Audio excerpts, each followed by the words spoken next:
Assalamualaikum warahmatullahi wabarakatuh.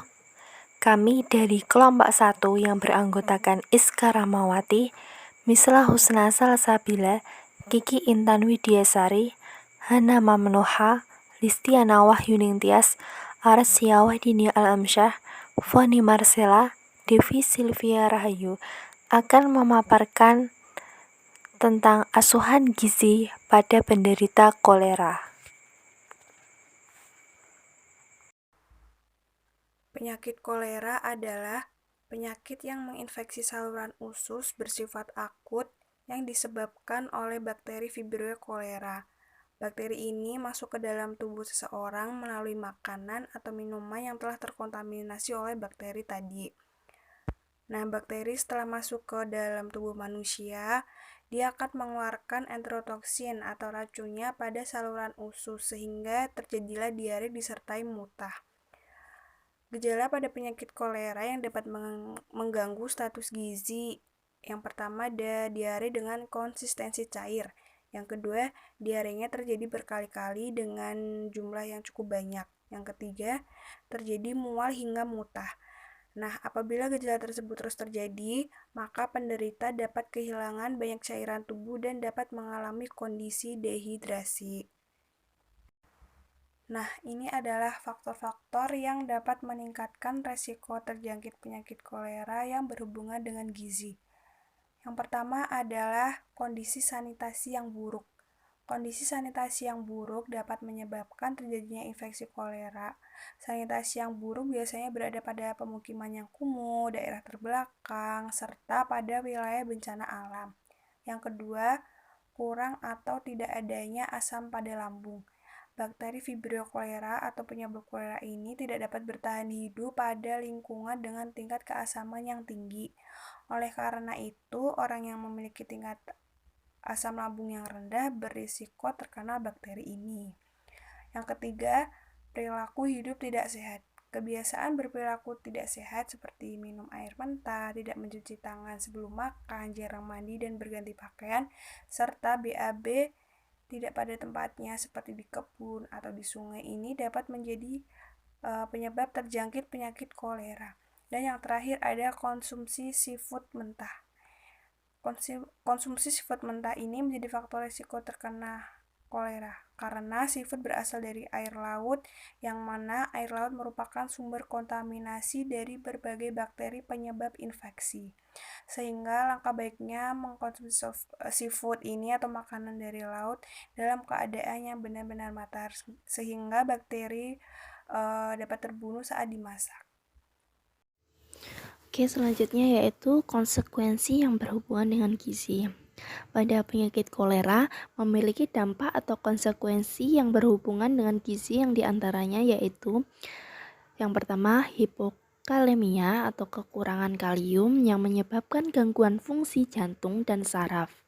Yang kedua ada gagal ginjal yang diakibatkan oleh hilangnya kemampuan ginjal untuk menyaring sehingga mengeluarkan sejumlah besar cairan dan elektrolit dari dalam tubuh.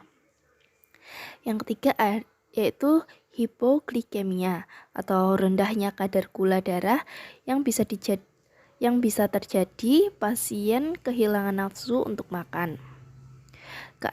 Keadaan ini bisa berbahaya karena glukosa merupakan sumber energi tubuh yang utama. Oke, yang selanjutnya yaitu terapi diet secara teori. Pemberian terapi diet pada pasien kolera dapat diberikan diet rendah sisa. Makanan diet rendah sisa ini terdiri dari bahan makanan rendah serat dan hanya sedikit meninggalkan sisa.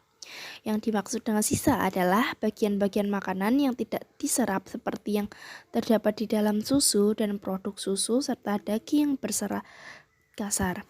Di samping itu, makanan lain yang merangsang saluran cerna harus dibatasi. Tujuan pemberian nutrisi pada pasien diare adalah untuk memperbaiki ketidakseimbangan cairan dan elektrolit, mengganti kehilangan zat-zat gizi dan memperbaiki status gizi yang kurang, mencegah inflamasi dan iritasi lebih lanjut, mengistirahatkan usus pada masa akut, mengistirahatkan usus untuk mencegah perforasi, mencegah akibat laksatif dari makanan berserat tinggi, Berdasarkan beratnya penyakit, diet sisa rendah terbagi menjadi 2 macam, yaitu diet rendah sisa 1 dan diet rendah sisa 2. Diet rendah sisa 1 adalah makanan yang diberikan dalam bentuk disaring atau di blender. Makanan ini menghindari makanan yang berserat tinggi dan sedang, bumbu yang tajam, susu, daging berserat kasar, dan membatasi penggunaan gula dan lemak. Kandungan serat maksimal yaitu 4 gram. Diet rendah sisa 2 diberikan dalam bentuk cincang atau lunak. Makanan berserat sedang diperbolehkan. Kandungan serat diet ini adalah 4 hingga 8 gram. Pemberian nutrisi pada pasien kolera juga meliputi diet kalori tinggi, protein tinggi atau disingkat TKTP. Setelah defisit cairan teratasi untuk mencegah malnutrisi, mengatasi komplikasi hipoglikemia, dan pada pasien anak-anak yang masih dapat mengkonsumsi ASI atau makanan dapat diteruskan dalam pemberian ASI dan makanan bersama pemberian ORS. Diet TKTP atau kalori tinggi, protein tinggi adalah diet yang mengandung energi dan protein di atas kebutuhan normal. Diet diberikan dalam bentuk makanan biasa ditambah bahan makanan sumber protein tinggi seperti susu, telur, daging atau dalam bentuk makanan internal tinggi, kalori tinggi, protein tinggi. Diet diberikan bila pasien telah cukup nafsu makan dan dapat menerima makanan lengkap. Selanjutnya adalah asuhan gizi pada penderita kolera. Yang pertama ada asesmen, kemudian melakukan diagnosa gizi, melakukan intervensi gizi, dan yang terakhir adalah melakukan rencana monitoring dan evaluasi. Baiklah, untuk selanjutnya yaitu mengenai asesmen gizi. Jadi yang pertama kita adalah melakukan pengukuran antropometri, yang kedua adalah pemeriksaan biokimia, yang ketiga pemeriksaan klinik atau fisik, yang keempat pengukuran dietary history, dan yang terakhir adalah mengenai riwayat personal. Yang pertama kita melakukan pengukuran antropometri. Pengukuran antropometri yang pertama adalah pengukuran berat badan. Di sini tersedia rumus berat badan ideal, yaitu tinggi badan dikurangi 100 dikurangi 10%.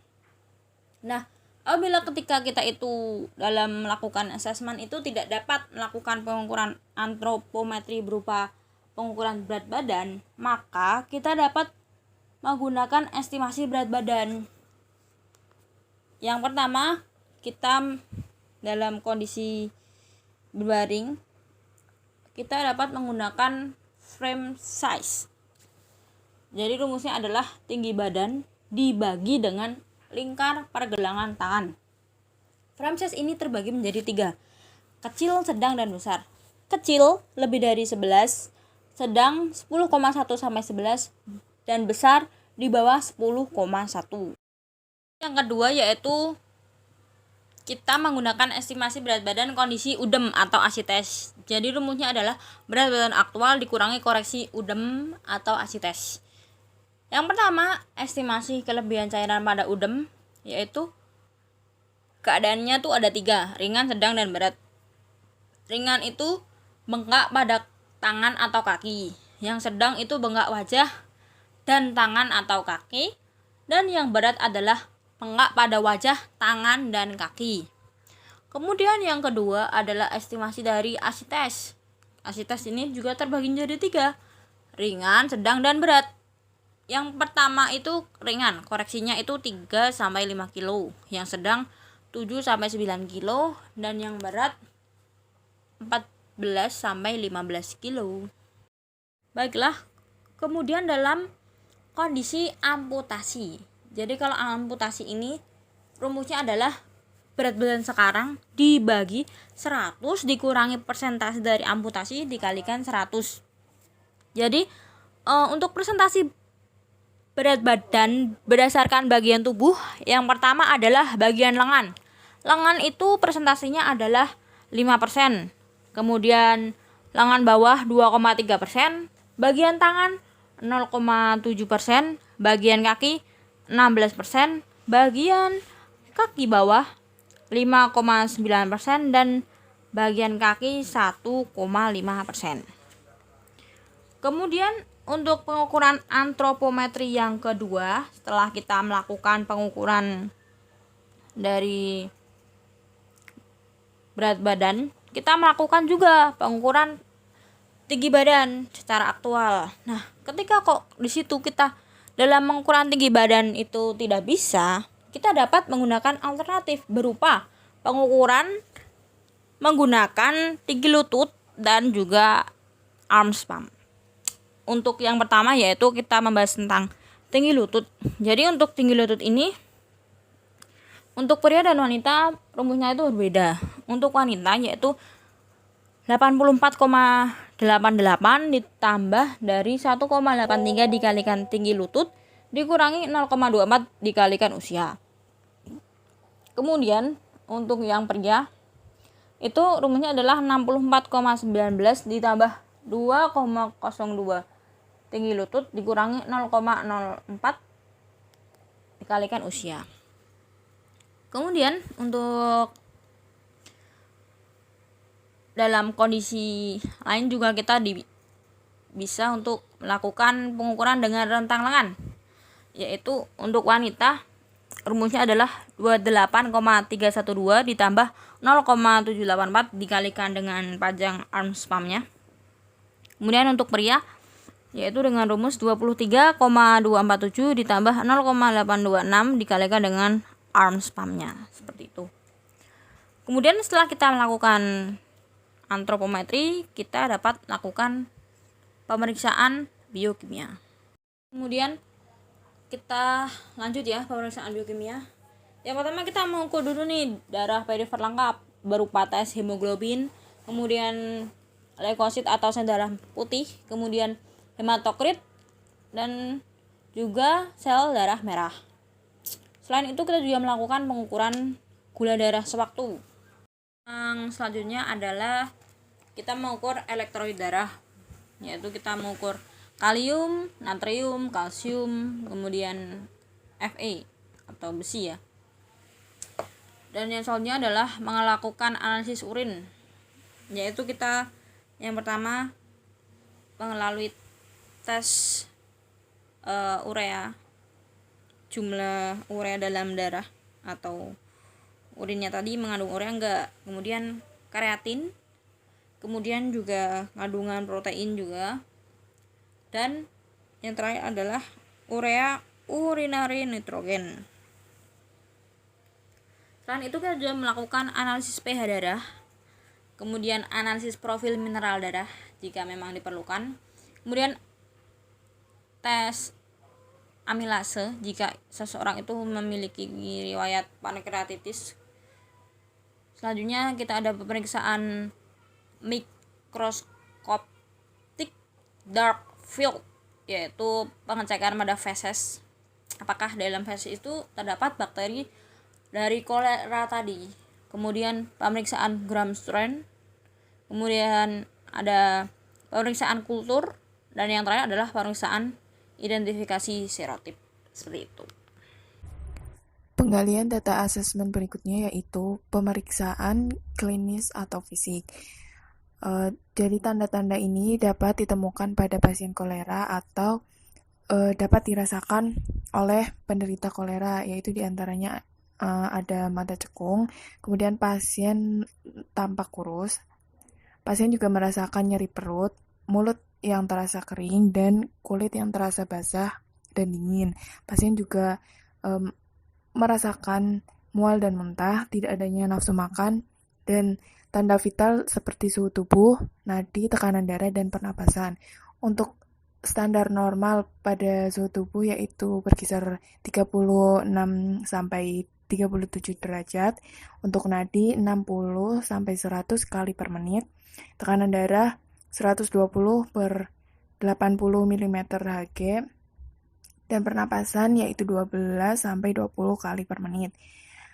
Kemudian ada tanda pada penderita kolera yang berkaitan dengan jumlah kehilangan cairan, yaitu kehilangan 3-5% dari berat badan normal. Hal ini berkaitan dengan rasa haus yang berlebih atau dehidrasi. Kemudian kehilangan 5-8% dari berat badan normal berkaitan dengan hipotensi postural, takikardia, dan mukosa membran atau mulut kering. Yang terakhir ada kehilangan lebih dari 10% berat badan normal, berkaitan dengan oliguria, mata cekung, ubun-ubun cekung, dan Wasserwoman skin, somnolent, dan koma. Kemudian selanjutnya ada pengukuran dietary history. Untuk pengukuran dietary history ini ada pengukuran kebutuhan zat gizi makro. Di sini pengukuran zat gizi makro disesuaikan dengan kebutuhan per individu yang didapat melalui perhitungan rumus. Di sini kita pada makalah kami menggunakan rumus Mifflin yang dikali dengan aktivitas fisik dan faktor stres. Kemudian kebutuhan gizi makro dapat disesuaikan dengan angka kecukupan gizi berdasarkan jenis kelamin dan golongan umur.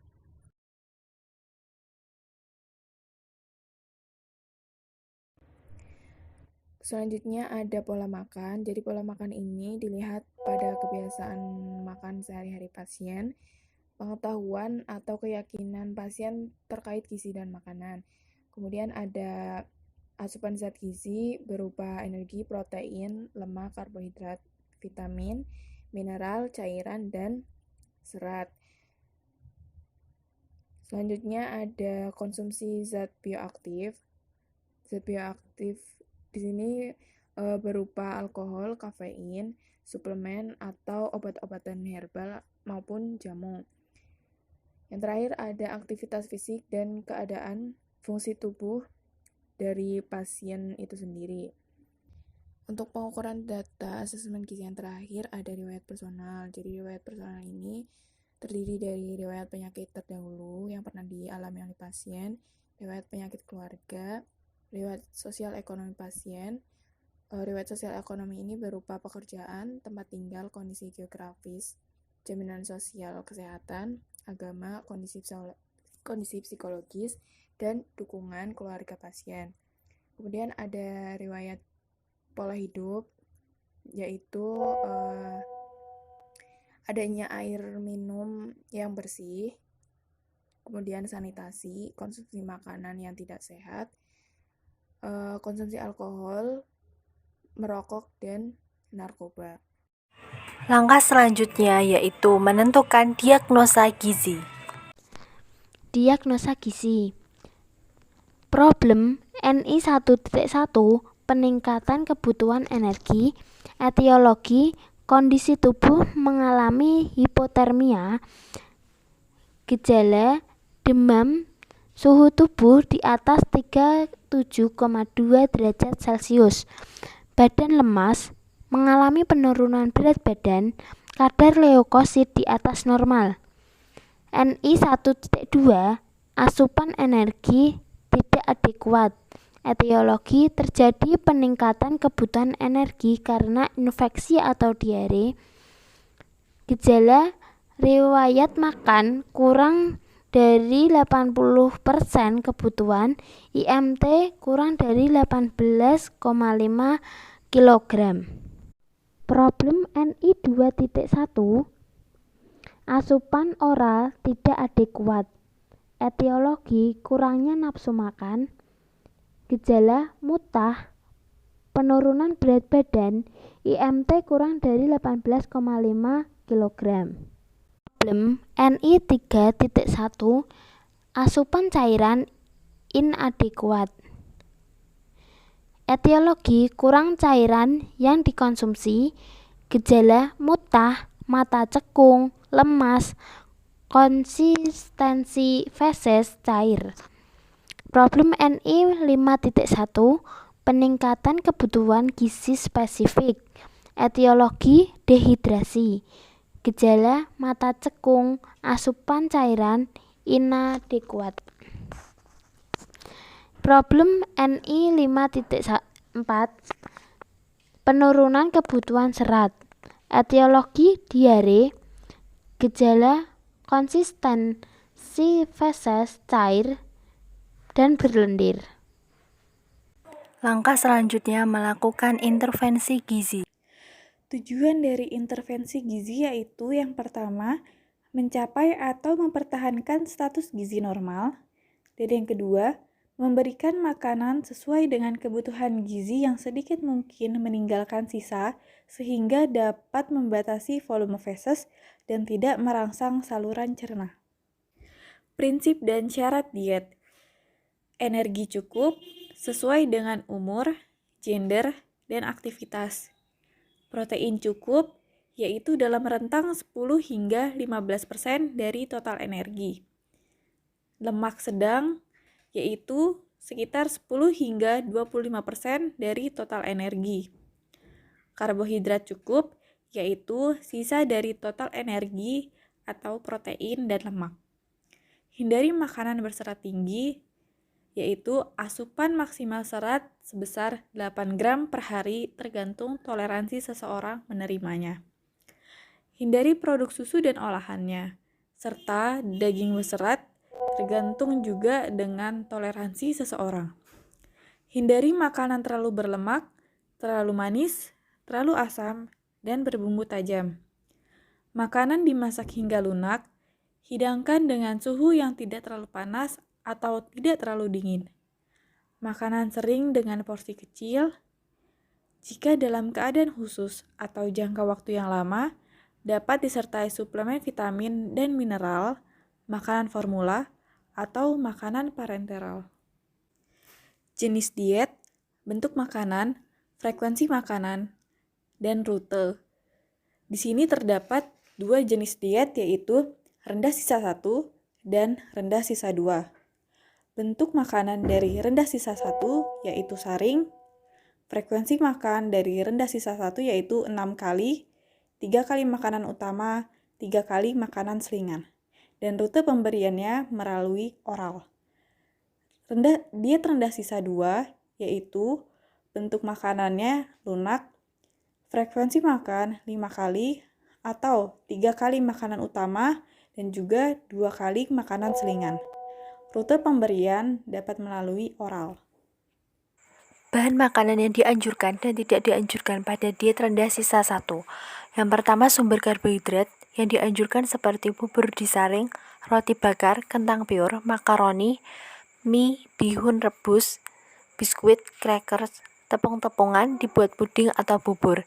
Karbohidrat yang tidak dianjurkan seperti beras tumbuk, beras ketan, roti whole wheat, jagung, ubi singkong, talas, cake, tarcis, dodol, tepung-tepungan dibuat kue manis.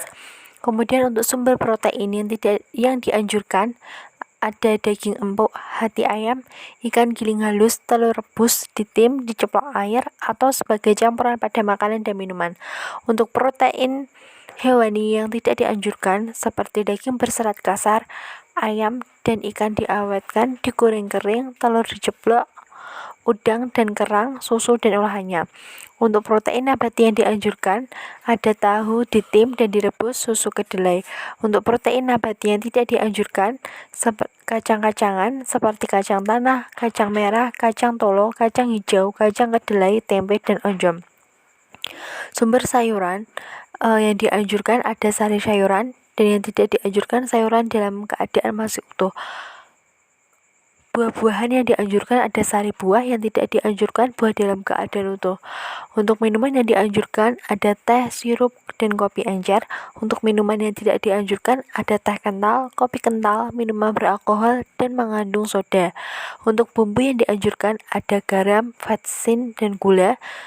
Dan bumbu yang tidak dianjurkan seperti bawang, cabai, jahe, merica, ketumbar, cuka, dan bumbu lainnya yang tajam.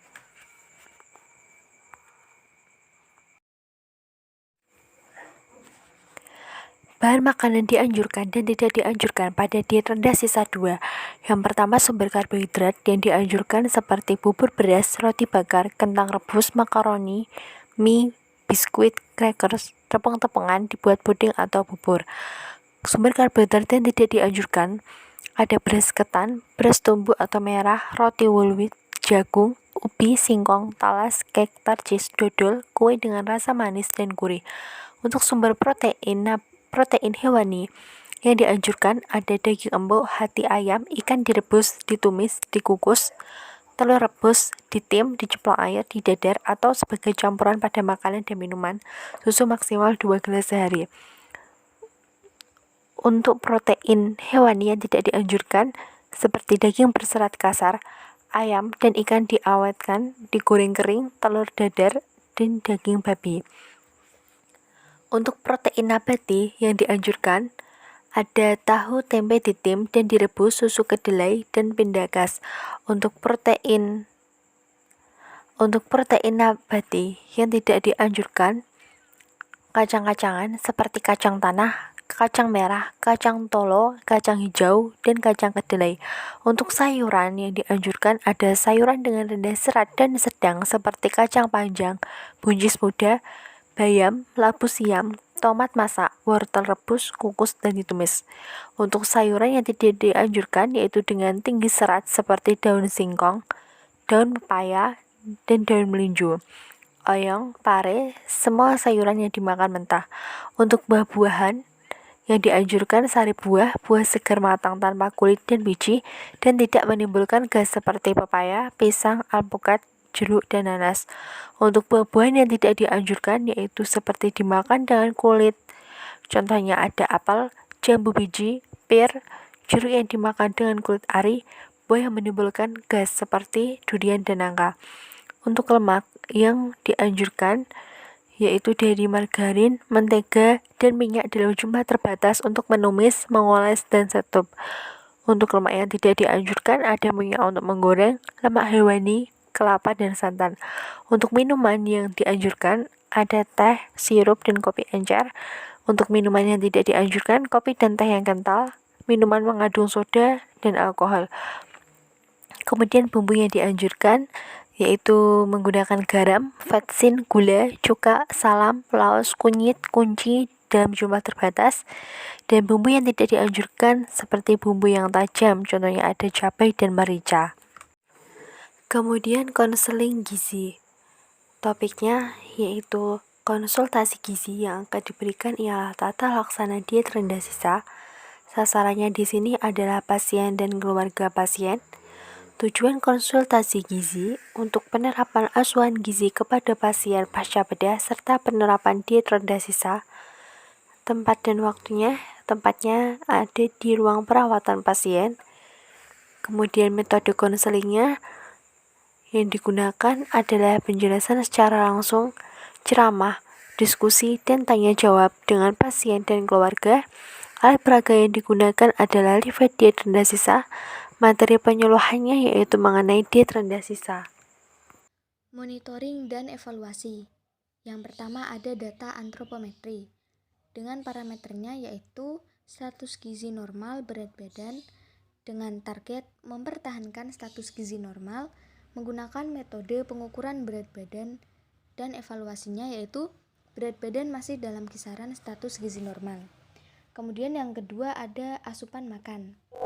Parameter yang pertama ada asupan makan dengan target asupan makan mencapai minimal 90% dari total kebutuhan.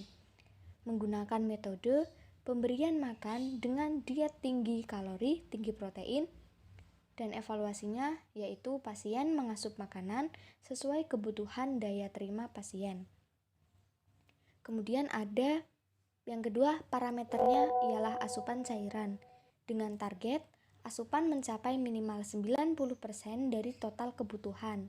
Metode yang digunakan ialah rehidrasi cairan garam oral dan cairan dalam bentuk infus. Evaluasinya ialah pasien mengasup cairan sesuai kebutuhan daya terima pasien. Kemudian yang kedua ada data laboratorium. Parameter yang pertama ialah gula darah sewaktu atau GDS dengan target data laboratorium GDS mencapai nilai normal. Menggunakan metode pengukuran data laboratorium dengan evaluasinya masing-masing data lab mencapai GDS kurang dari 200 mg per dl. Kemudian parameter yang kedua ada kalium dengan targetnya yaitu data laboratorium kalium mencapai nilai normal. Metode yang digunakan sama yaitu pengukuran data laboratorium dengan evaluasi masing-masing data lab mencapai kalium 3,8 sampai 5,1 gram per dl. Parameter yang ketiga ada leukosit. Dengan targetnya yaitu data laboratorium leukosit mencapai nilai normal. Metode yang digunakan masih sama yaitu pengukuran data laboratorium dengan evaluasi masing-masing data lab mencapai leukosit 5.000 sampai 10.000 mm3. Kemudian yang ketiga ada data klinis. Parameter yang pertama ialah suhu dengan targetnya yaitu data klinis suhu mencapai nilai normal. Metode yang digunakan ialah pengukuran data klinis dengan evaluasinya suhu mencapai 37 derajat Celcius. Kemudian parameter yang kedua ialah nadi dengan targetnya yaitu data klinis nadi mencapai nilai normal. Metode yang digunakan masih sama yaitu pengukuran data klinis dengan evaluasinya nadi mencapai 60 sampai 100 kali per menit. Sekian presentasi dari kelompok kami. Kurang lebihnya kami mohon maaf. Wassalamualaikum warahmatullahi wabarakatuh.